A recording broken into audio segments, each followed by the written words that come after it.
Welcome back to another technical video.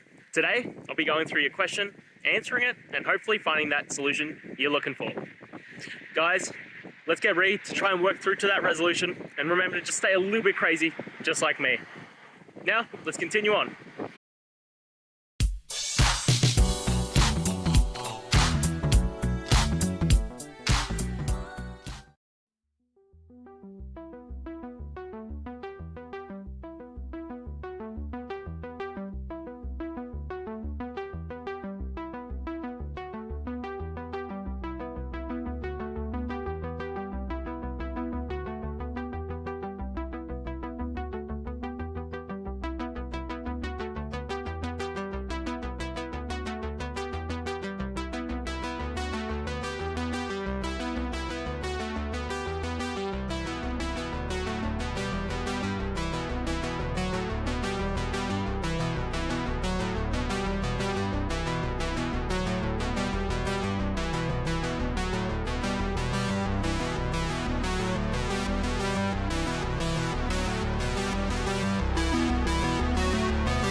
And that's it, guys. I hope we found the solution you're looking for. And look, if we did, please hit the subscribe button. I'd really appreciate it.